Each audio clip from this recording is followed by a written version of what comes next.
Hey everyone, it's Megan Kiana and welcome back to my channel. As you can see from the title of this video, we are going to be doing my review for A Curse So Dark and Lonely by Bridget Kemmer. What I'm going to do first is I'm going to read this for you. Fall in love, break the curse. Cursed by a powerful enchantress to repeat the autumn of his 18th year, Prince Ren, the heir to Emberfall, thought he could be saved easily if a girl fell for him. But that was before he turned into a vicious beast hell-bent on destruction, before he destroyed his castle, his family, and every last shred of hope.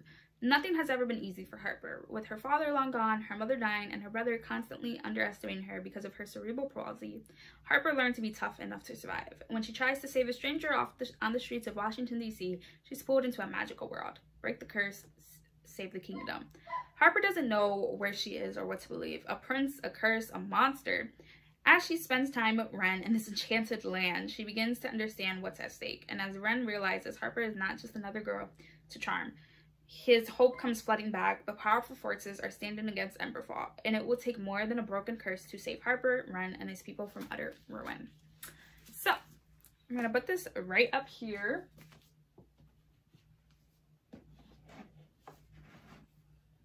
So you guys can see it, and let's get into this review. For those who don't know how I do my reviews, I usually read the synopsis that they give us. I do my rating, my least favorite characters, my favorite characters. I explain what I like, what I didn't like, and why those characters made my favorite. So I ended up giving this book a 5 out of 5 stars. It is a Beauty and the Beast retelling, which it's proclaimed as.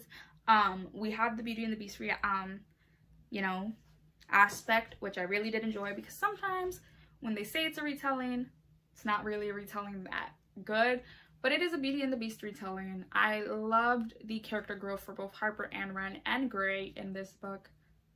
My favorite character was, of course, Harper. My least favorite character was the sorceress. I can't remember if her name was Lilith or Lily. It's one of those two. I absolutely despised her. And I kind of, in the beginning, didn't like Ren, but then I started to like him. So let's talk about what I liked. I have my notes right here. What I liked, like I said, this is a true Beauty and the Beast retelling.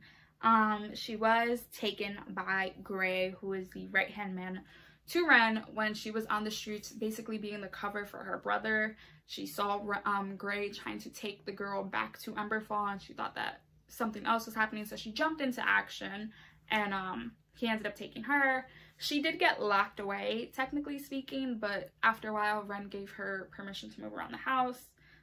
We actually have the beast part. At the end of every season, Ren turns into a beast, but it's not always the same beast. He can be a griffin, he can be a snake, he could be like a dragon. He's literally anything, and we see him transform. We're not just heard of, oh, there's a horrible monster like running around. No, we actually see him. And Harper is she's featured as a cerebral palsy girl.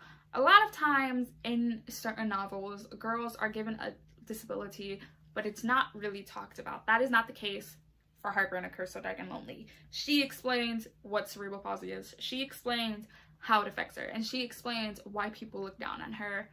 And both Gray and Ren don't really care that she has cerebral palsy. They treat her like any other woman in that time and help train her as well, which I really enjoyed. They did not like slow it down based on her disease. They treated her like any other person, and I really did enjoy that.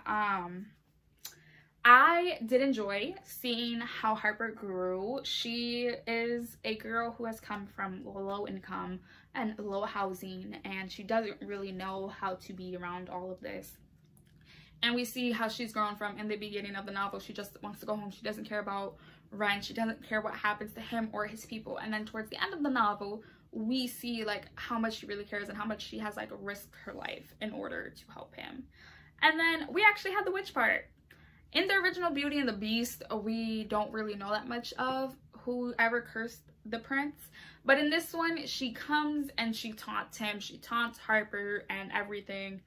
I absolutely enjoyed that. What I didn't enjoy was Lilith annoyed the shit out of me. She is the last magical person there, and she wanted Ren, but Ren did not want her. Ren refused to sleep with her, and because he refused to sleep with her, she said, "I'm gonna curse you."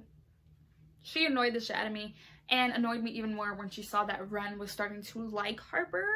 That pissed her off because she's like, why can't it be me? Like, he does not like you. What also annoyed me was Ren. Like I said, I didn't like him in the beginning, and I grew to like him at the end. When the curse happened, his family was still alive, his kingdom was still going good. But when one season happened that he ended up killing his family, he locked himself away. He closed up the borders of his entire kingdom, and he basically did not care what happened to his people.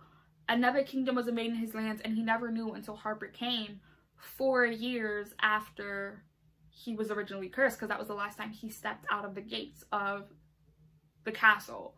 And that really annoyed me, because it was like, how do you forget about the people who are supposed to have your back in case of anything? But yeah, I enjoyed what I enjoyed, and those were the couple things I didn't like. The reason why Harper is my favorite, and it's not just for the fact that she's supposed to be the bow, it's not the fact that she's one of the main characters, it's you literally see her grow up in this entire novel. You see her from start to end become a better person, and that is what I look for in novels like this. Like, I want to see character growth. I want to see you become from a little a-hole to a magnificent person who has learned from their mistakes, and that's what Harper is. And the reason why Lilith wasn't my favorite was when she first met Ren. Ren was technically a minor, and she's like she's stuck in her 20s forever or something. He's a minor, like, he's not gonna sleep with you, and you're upset because his father was the one who went after your people, and his father even didn't want you either. So you take it out on his son, and that she annoyed me. But yeah, I think that's all I wanted to touch on for this. It did make me cry at the end. I really enjoyed how close Ren and Grey are, the brotherhood that they have, and how Grey was training Harper, because she's like, if I'm gonna be stuck here, I might as well learn your ways and learn how to defend myself. And I really did enjoy that. But yeah, I think that's all for my A Curse So Dark and Lonely review. Be on the lookout next month for a Heights of Fierce and Broken review. But yeah, that's all for this video. All my social media links will be linked down below. I'll be leaving here 2 videos I honestly feel you guys should go check out. I try my hardest to post 3 times a week, and I'll see you guys very soon with another video. Bye guys.